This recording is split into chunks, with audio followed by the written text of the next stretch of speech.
Fala galera, bom dia, boa tarde, boa noite, boa madrugada. Meu nome é Sidney Martins, professor de língua portuguesa aqui do LAC Concursos, o maior site de videoaulas do Brasil. Então vamos lá galera, hoje o nosso tópico será concordância verbal e como você já viu na aula anterior, em que eu trabalhei tipos de sujeito, você vai perceber que hoje realmente é necessário o conhecimento desses tipos de sujeito, porque a gente vai fazer essa conexão entre o verbo e o núcleo do sujeito. É claro, nós vamos ter outras situações, mas de cara, o processo básico, que é o sujeito concordando com o verbo, na verdade, o núcleo do sujeito concordando com o verbo, nós já sabemos mais ou menos um pouquinho, porque agora você já tem total conhecimento para poder identificar um sujeito, para poder identificar um núcleo do sujeito.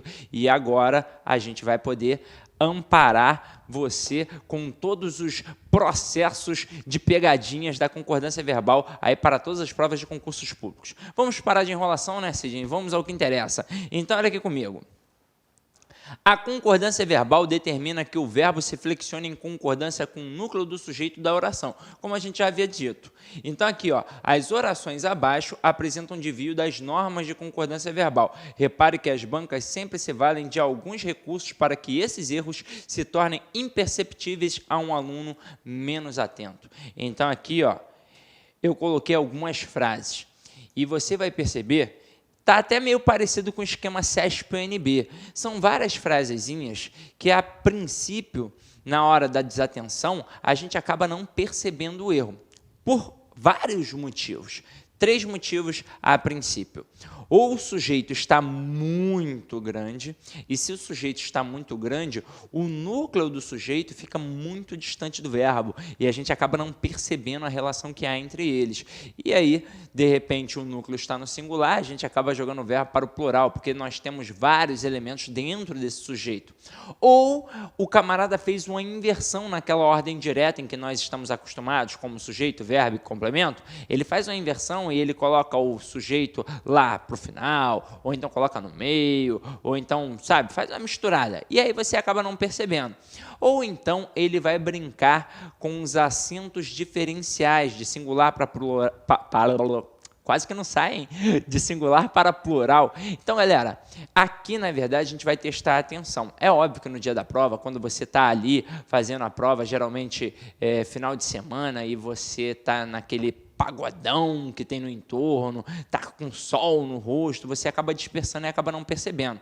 De repente, a prova tem um texto enorme, você já está cansado também e acaba ficando disperso. Então, agora, a gente vai treinar a sua atenção, porque conhecimento teórico você já tem. Agora, te resta a atenção para o dia da prova. A gente precisa saber fazer a prova. Então, vem aqui comigo.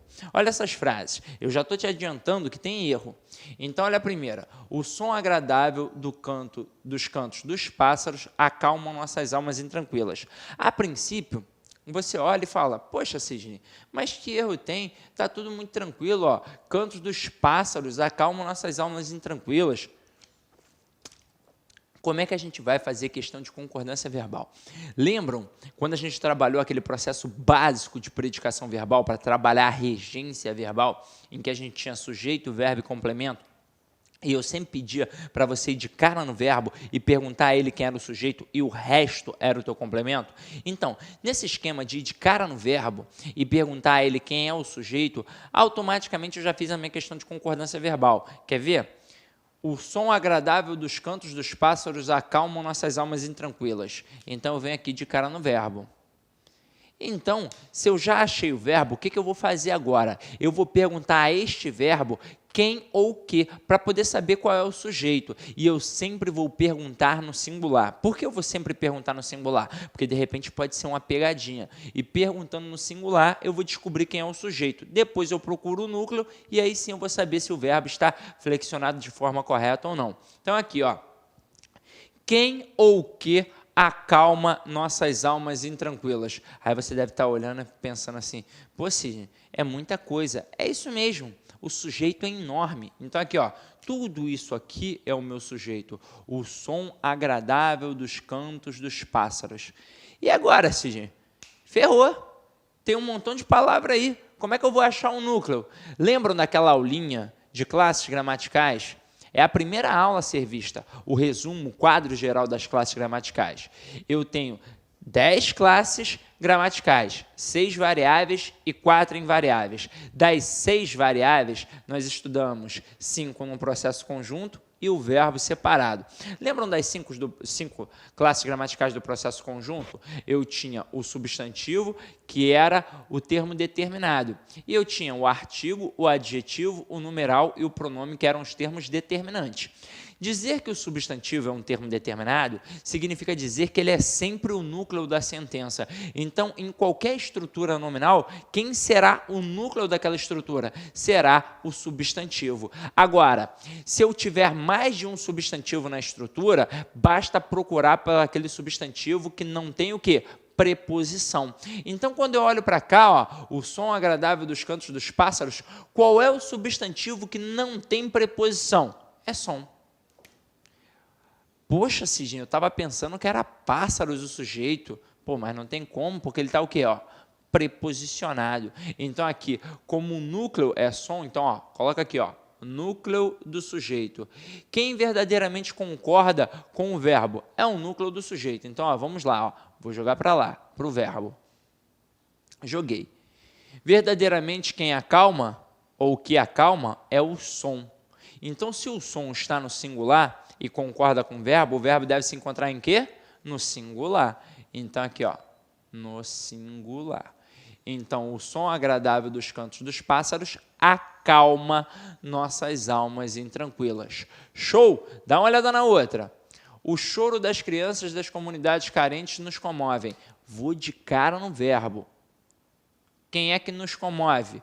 Quem ou o quê? Aí você olha e fala, ué, o choro das crianças, das comunidades carentes. É tudo isso, né, Sidney? É tudo isso aqui é o meu sujeito.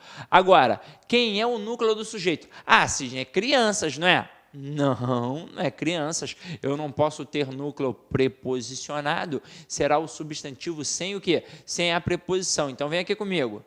O substantivo é a palavra choro.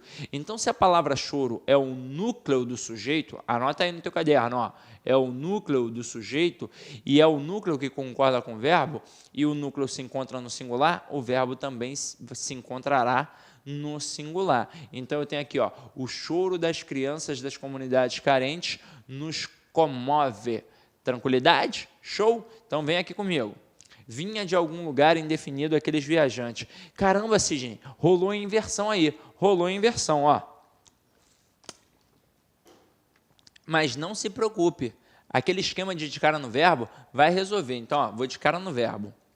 Aí você deve estar pensando assim, poxa, Sidney, eu não estou lembrado, né? Não estou lembrando muito bem por que eu tenho que ir de cara no verbo. Vamos lá. O verbo, além de indicar ação, estado e fenômeno, ele é responsável pelo processo da sentença. Então, naquela estrutura SVC, quem é o responsável por me dizer quem é ele próprio, quem é o sujeito e quem é o complemento? É o verbo. Então, basta perguntar ao verbo que ele vai te responder. Então, aqui, ó, quem é que vinha? Opa, eu obtenho como resposta aqueles viajantes. E se eu obtive como resposta aqueles viajantes, tudo aquilo dali é o meu sujeito. E quem é o núcleo do sujeito? Viajantes. E se viajantes é o núcleo, será a palavra viajantes que vai concordar com quem? Com o verbo. Se viajante se encontra no plural, o verbo pode ficar no singular? Não, não pode. Então aqui, ó, vinham de algum lugar indefinido aqueles viajantes. Olha a próxima frase. Ocorreu mudanças significativas durante o processo eleitoral. Caramba, Sidney, tem gente que escreve assim, deu esse mole? Tem, porque quando você estuda tipos de sujeito, você percebe que o verbo haver, no sentido de existir, ocorrer e acontecer, caracteriza uma oração sem sujeito. Consequentemente, ele fica o quê? No singular. Mas muito aluno imagina que o verbo existir, ocorrer e acontecer vai sobre a mesma perspectiva. Então, eles também ficam o quê? No singular. E isso não ocorre não, porque esses verbos, eles são pessoais. Se eu tivesse colocado aqui o verbo haver, aí sim eu iria dizer, houve mudanças significativas durante o processo eleitoral. Mas como eu utilizei o verbo ocorrer, que é um verbo pessoal, esse verbo ele tem sujeito. E o que ocorreu? Mudanças significativas. Então, meu companheiro, como o nosso núcleo aqui, ó, é mudanças, eu não posso deixar o verbo no singular. Então foi o quê? Ocorreram mudanças significativas durante o processo eleitoral. Agora dá uma olhada aqui na próxima. O homem humilde tem certas necessidades que as pessoas abastadas não têm. De acordo com o nosso material, a gente vai dar uma massificada nisso. Tudo que está aqui a gente vai acabar massificando. Mas aqui eu tenho um caso que pega muitos candidatos no dia da prova. Principalmente eu vou até te direcionar. Tudo isso que a gente viu aqui agora, a banca CESP, a banca FCC, a banca Sesgran Rio e a banca ESAF, elas adoram. Agora, esse esquema aqui, além de todas essas bancas adorarem, eu tenho uma que em especial gosta em demasia, que é o CESP.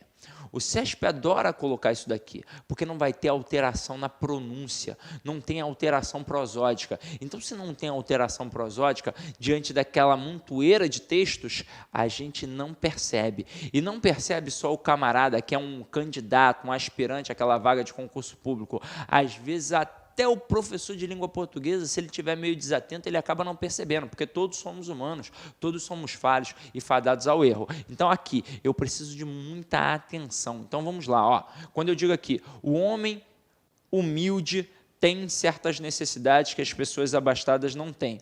Eu acabei tendo dois verbos nessa estrutura. Esse primeiro verbo, ele concorda com quem? Ele concorda com o homem. E homem se encontra no singular. Então, olha o que eu vou falar para você. Os verbos ter e os verbos vir são recorrentes em provas em relação a esse aspecto aqui da nossa acentuação diferencial. Estes dois verbos, mais os seus derivados, como o verbo manter, como o verbo provir e por aí vai. Então, vem aqui comigo, Se o homem se encontra no singular, o verbo ter aqui, ele vai ficar também no singular, e é o sem o acento. Agora, quando eu digo que certas necessidades que as pessoas abastadas não têm, esse tem aqui agora está concordando com quem? Com pessoas abastadas. E se ele está no plural, eu tenho como deixar o verbo sem o acento, igualzinho o verbo que concorda com um termo no singular? Não posso fazer isso, então eu tenho que diferenciá-lo. Como é que eu vou diferenciá-lo? Eu tenho que colocar um acento circunflexo. Então aqui, coloco um acento circunflexo. Agora sim, eu mostrei que esse verbo se encontra também flexionado no plural, porque ele concorda com o termo que está no plural. Tranquilo ou não tranquilo? Tranquilo, não é? Então olha para a próxima frase. As crianças das cidade grande se mantêm alheias a tudo. Quem é que se mantém alheias a tudo? Opa, tudo isso, as crianças da cidade grande. Mas quem é um núcleo? É a palavra crianças, que é o substantivo sem o quê? Sem a preposição. Se crianças se encontram no plural, o verbo também tem que estar no plural. Aí você deve estar pensando assim, ué, Sidney, mas não já tem acento? Não está no plural, não? Não. Quando eu tenho o derivado, por exemplo, do verbo manter, que é o verbo, do verbo ter, que é o verbo manter, ou então do verbo vir, que é o verbo provir, se ele se encontra no singular, ele acaba levando um acento agudo. Por quê? Porque aqui, quando eu digo mantém, eu tenho uma oxítona terminada em "em". Então, obrigatoriamente, pelas regras de acentuação, ele acaba levando um acento. Beleza. No caso aqui no singular, é um acento agudo. Agora, ao jogar para o plural, sempre será um acento circunflexo. Mas por que, Sidney? Para ficar fácil de você gravar isso. Se eu falo em acento agudo, eu tenho quantos pauzinhos? Eu tenho um pauzinho, então é acento no singular. Se eu falo do acento circunflexo, eu tenho quantos pauzinhos? Eu tenho 2, então é acento no plural. Então aqui, se fosse a criança se mantém com acento agudo. Agora, se eu coloco as crianças se mantêm com um acento circunflexo. Tranquilo? Perceberam que é uma grande pegadinha? Não tem diferença na pronúncia, seja no singular, seja no plural? Então, meu companheiro, fique atento em relação a isso. De moldes da base, a gente já tem uma perspectiva. E isso daqui é válido também para a hora da tua produção textual, porque com certeza você já fez um módulo de redação, seja no curso presencial, seja no curso online, e você ouviu da boca do professor para não produzir períodos longos. Ó, jamais produza períodos longos. Isso está completamente errado? Não, isso não está completamente errado, não. Agora, se eu falar que é estritamente proibido, se você fizer um período longo, você estará reprovado, isso é um equívoco. Sabe por quê? O professor, ele te aconselha, não que aquilo esteja completamente errado, mas para que você evite o erro. Como assim, Sidney? Se eu colocar um período muito longo, eu tenho uma grande possibilidade de cometer erros de concordância, tanto verbal quanto nominal, porque o meu verbo pode estar muito distante do núcleo do meu sujeito, ou o meu substantivo pode estar muito distante de um adjetivo ao qual ele faça referência. Agora, se eu produzo períodos curtos, o sujeito vai ficar próximo do verbo e aí eu já não vou mais cometer erro de concordância verbal. Aí só se eu for muito desatento mesmo. Então é por isso que os professores pedem, né, para você evitar produzir um período longo. Sem contar que você também pode acabar falando, né, demais, pode acabar sendo prolixo. Então é bom realmente ser objetivo em um período curto. Mas não significa que está completamente errado, não. Afinal de contas, se você já fez faculdade, você vai lembrar da época de faculdade em que você lia autores que produziam períodos longos e autores que produziam período curto. Quando você lia um autor que produzia um período muito longo, o que você acabava fazendo? Você reproduzia um período muito longo, sem nem perceber. E também, quando o camarada que você estava lendo produzia um período curto, na hora da prova, você também acabava produzindo um período curto, sem nem perceber. Então, não está completamente errado, mas é bom evitar, porque vai fazer você errar menos em relação à concordância verbal. Beleza? Diante disso, nós vamos pegar alguns casos agora particulares. Então, vamos lá. Ó. Deixa eu apagar aqui para não ficar poluído visualmente.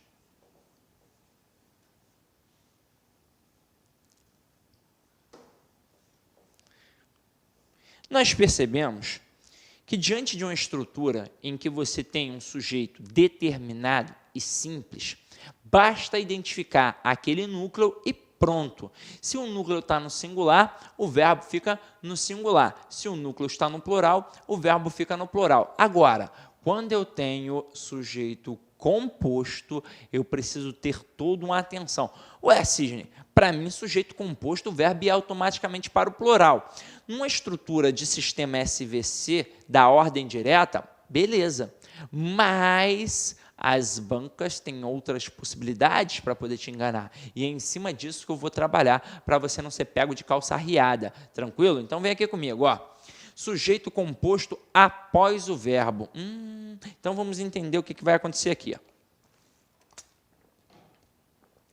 Quando eu coloco o sujeito composto de cara na frente e depois eu coloco o verbo, eu tenho uma ordem direta. Então, quando eu digo aqui, o gato e a gata miaram, eu tenho o verbo e eu tenho um sujeito composto antes desse verbo, que é uma ordem natural da coisa.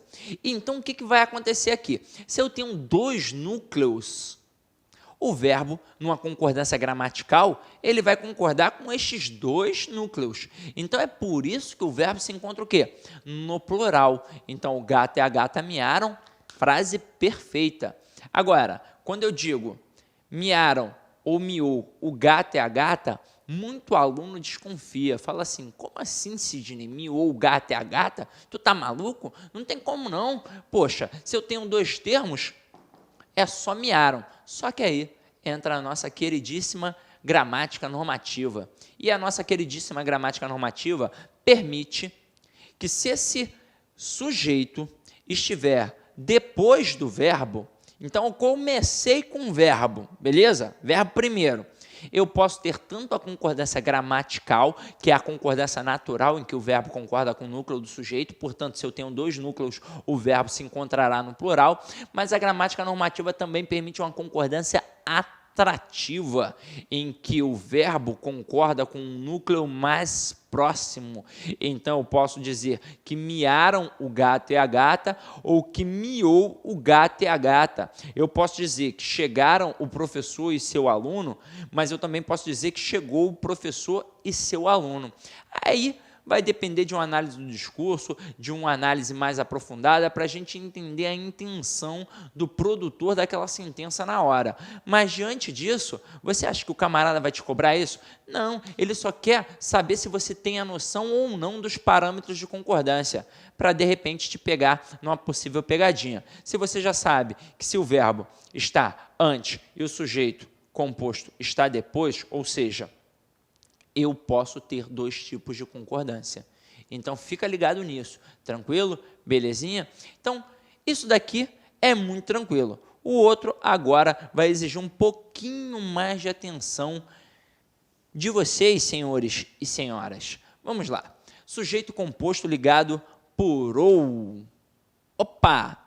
O conectivo ou ali, nessa relação de sujeito composto, pode indicar uma exclusão ou simultaneidade.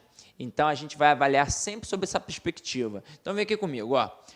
Se houver exclusão, o verbo fica na terceira do singular. Por que ele vai ficar na terceira do singular? Porque o camarada vai concordar só com o cara. Agora, se houver simultaneidade, o verbo vai para a terceira do plural. Por quê? Porque aí ele vai concordar com os dois elementos. Então, olha aqui. João ou José casará com Maria.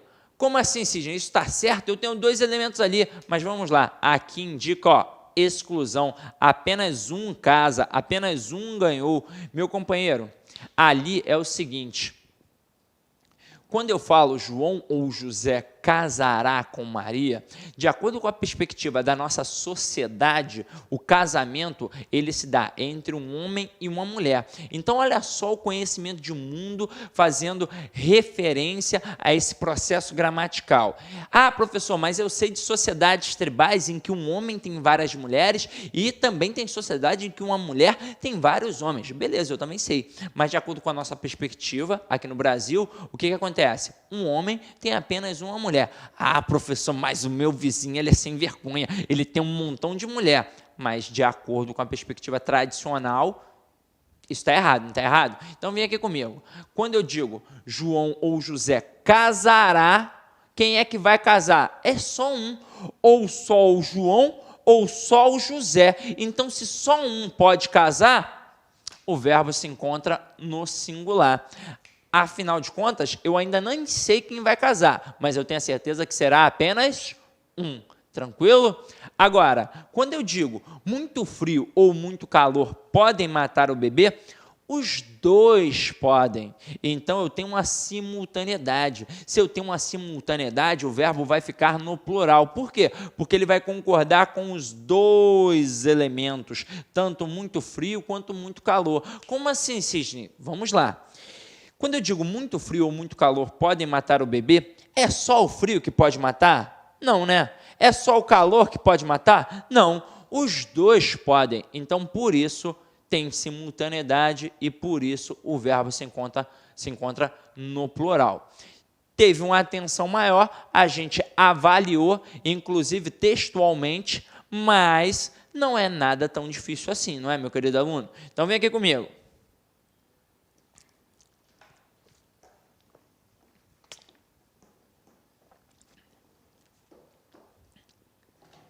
Sujeito composto com núcleos sinônimos ou quase. Como assim, Sidney? Núcleos sinônimos ou quase?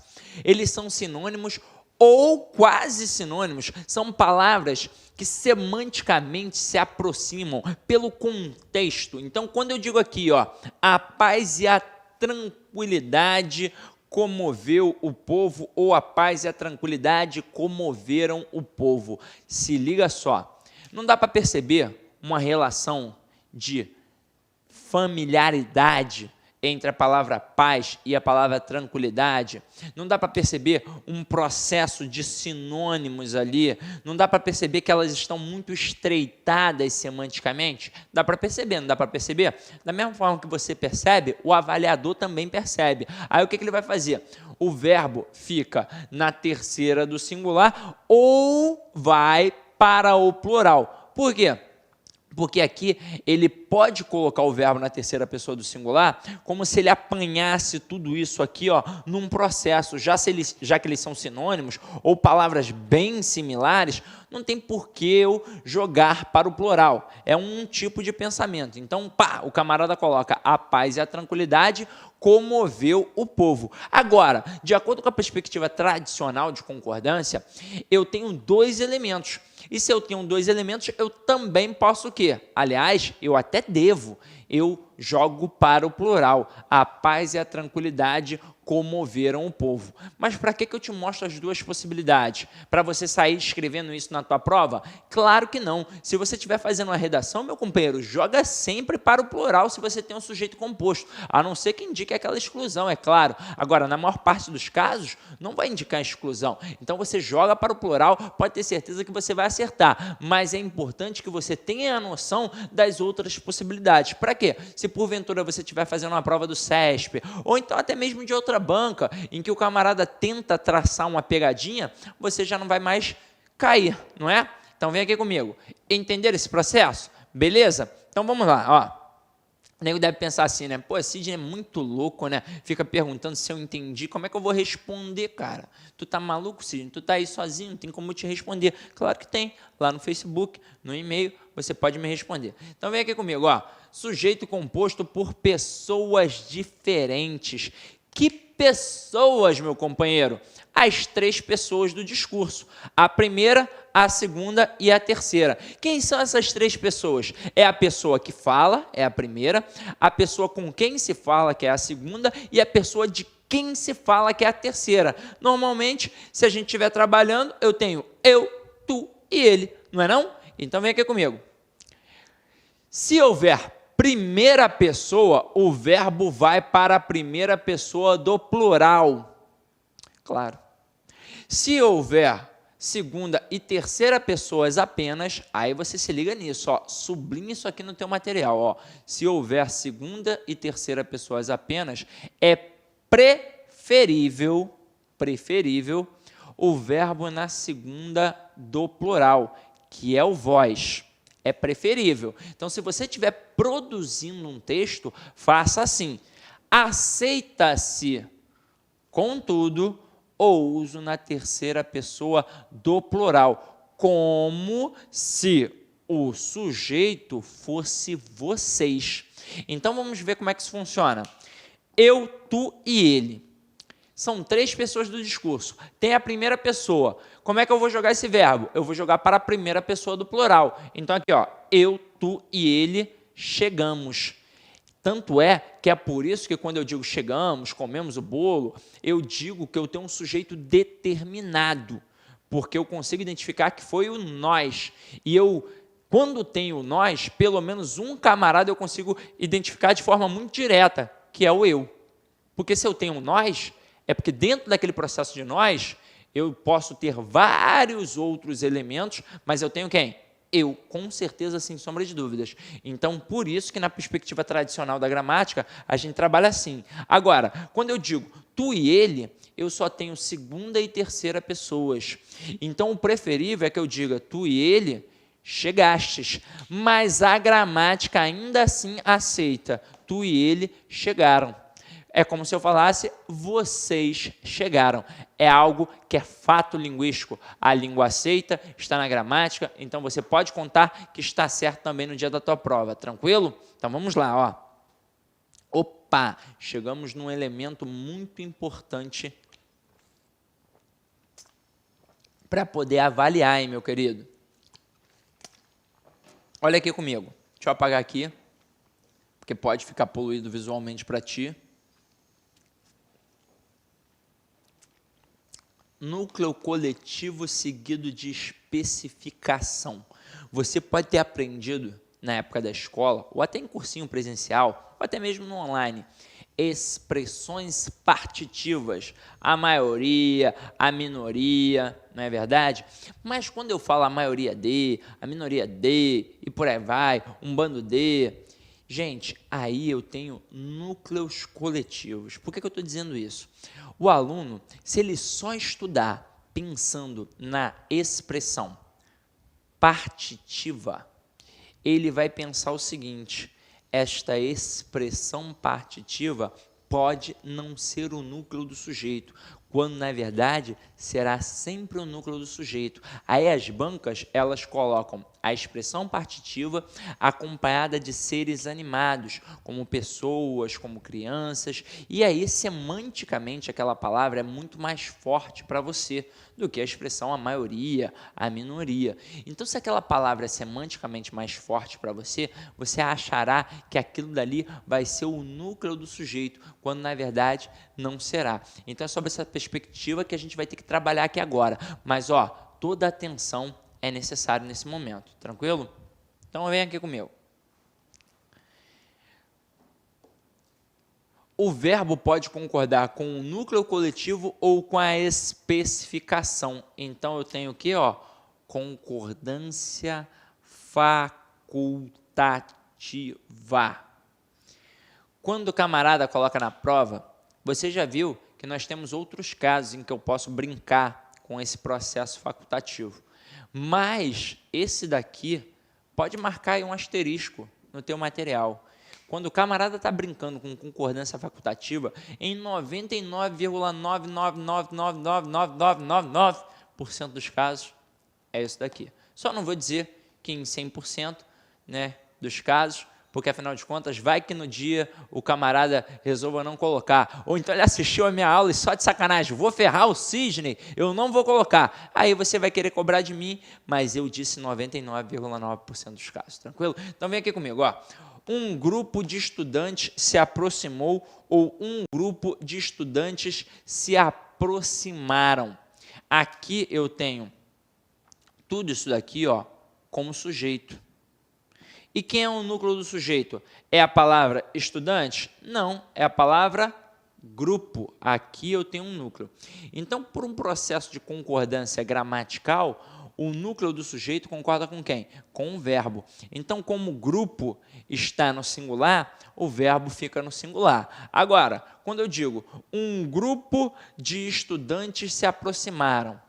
Ah, professor, agora o núcleo do sujeito vai ser estudante? Não, meu companheiro. Eu não posso ter sujeito preposicionado, já te mostrei isso para você. Então, aqui, quem vai ser o núcleo do sujeito? Vai continuar sendo a palavra grupo. Poxa, Sidney, mas isso daí está meio estranho, está meio estranho? Não, não está meio estranho, não. Como a palavra estudante, semanticamente, é muito mais forte para você, a gramática normativa permite que você concorde o verbo com esse termo especificador, que sintaticamente funciona como um adjunto adnominal. Afinal de contas, tem preposição, mas está ligada a um substantivo. Agora, por que a gramática permite isso? Permite essa concordância atrativa, exatamente pelo fato de essa palavra ser semanticamente muito forte para você. Então, vamos lá. Vamos perceber algumas pegadinhas que o camarada pode fazer contigo no dia da prova. Ele pode colocar assim, a maioria. A maioria passou. Quando eu tenho a maioria passou, eu só tenho o termo quê? Coletivo aqui. Eu só tenho essa expressão partitiva, como todo mundo chama. E apesar de indicar uma coletividade, se encontra no singular.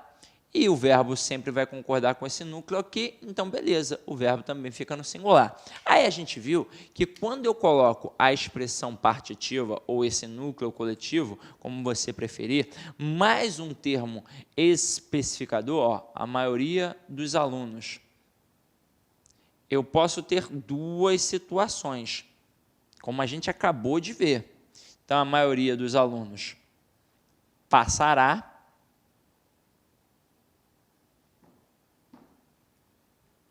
Passou não, vou botar aqui passará, né? A maioria passará, para eu poder botar tudo direitinho. A maioria dos alunos passará, ou então a maioria dos alunos passarão.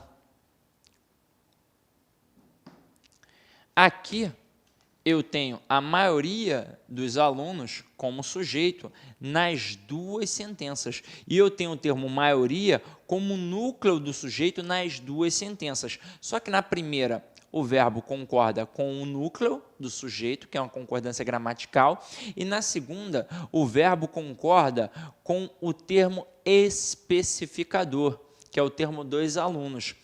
E aqui, sintaticamente, funciona sempre como uma adjunta de nominal, afinal de contas, está ligado a um substantivo. Então, isso está mostrando que quando eu tenho um núcleo coletivo seguido de um termo especificador, eu sempre posso ter dois tipos de concordância. Eu posso ter a concordância gramatical, em que o verbo concorda com o núcleo do sujeito, então ele vai ficar no singular, e eu posso ter uma concordância atrativa. Como assim, Sidney? Não significa que o verbo vai ficar no plural, não. Ele vai concordar com um termo mais próximo. Então, eu posso fazer assim, ó, a maioria do povo passará. Aqui eu tenho núcleo coletivo ou expressão partitiva, como você quiser, e eu tenho também um termo especificador. Então, o verbo pode ficar no plural, no singular? Não. O verbo, seja concordando com o núcleo coletivo, seja concordando com um termo especificador, ele vai ficar no singular, porque, afinal de contas, apesar de os dois elementos, como maioria ou povo, indicarem coletividade, os dois se encontram no singular. Então, cuidado com essa pegadinha, porque tem muito aluno que pensa que só pelo fato de estar especificado, eu posso jogar para o singular ou para o plural. Não, eu posso ficar com ele no singular, porque ele vai concordar com o núcleo que está no singular. Ou eu posso concordar com o termo especificador. Eu só vou ter esse verbo no plural se o termo especificador se encontrar no plural. Tranquilo isso? Então, beleza. Então, agora a gente pode brincar com outra coisinha. Então, deixa eu apagar aqui.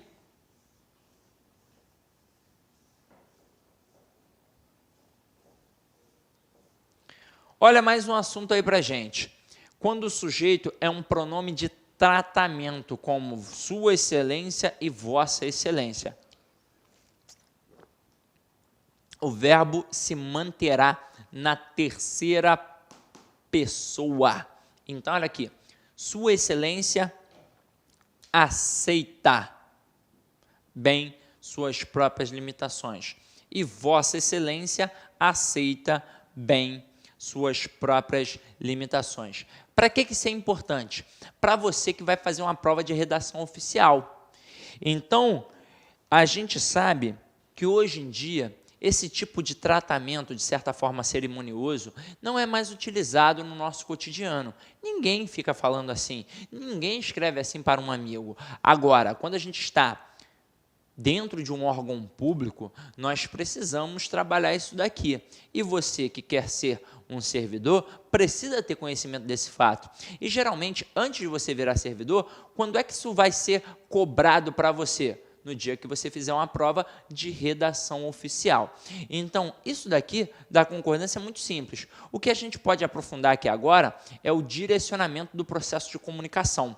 Porque quando eu digo Sua Excelência ou então Vossa Excelência, o referente é diferente. Então, eu tenho emissor. Aí eu estou conversando com uma pessoa. E vai depender da pessoa com quem eu estou conversando para eu poder utilizar Sua Excelência ou Vossa Excelência. Então, imagina aqui, eu tenho o deputado Bino, que é o vermelhinho, e eu tenho o deputado preto não, o deputado Pedro, que é o pretinho aqui. Então, vamos lá, eu tenho o Pedro e o Bino. Então, o Bino é o deputado, o Pedro não vai ser deputado, não.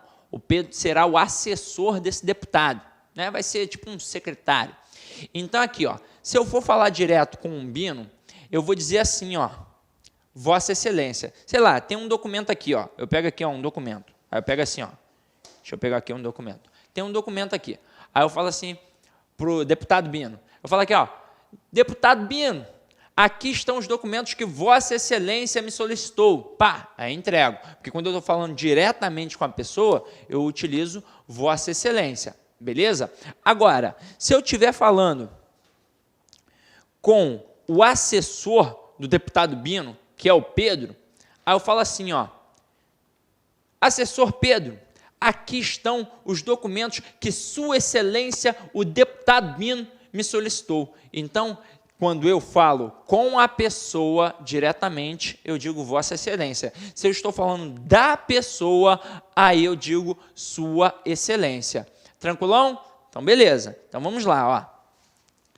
Diante disso, o próximo tópico, nomes próprios pluralizados. Isso daqui é super tranquilo, só que a gente precisa de atenção para poder acertar. Ó.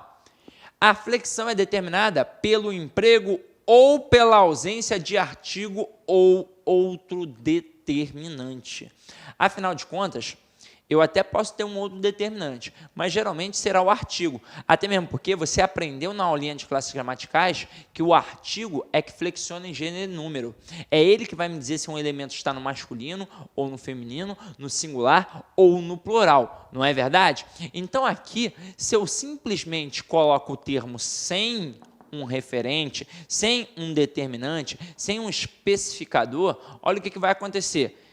O verbo vai ficar no singular. Então, Estados Unidos enfrenta uma crise avassaladora. Agora, a partir do momento que eu venho aqui e coloque o artigo, aí eu vou ter obrigatoriamente que jogar este verbo para o plural. Os Estados Unidos enfrentam uma crise avassaladora. Então, atenção com isso, que isso daqui não é difícil, mas se você não tiver atenção, você derrapa. Tranquilo? Belezinha? Então, vamos lá. Ó. Olha o próximo caso. O próximo caso talvez seja o caso mais difícil que a gente tem, porque exige uma atenção muito grande do camarada. Se liga só.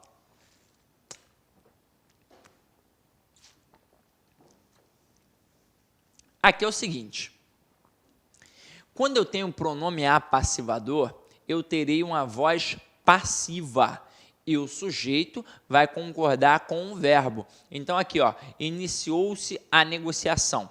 Como a negociação se encontra no singular, o verbo fica no singular.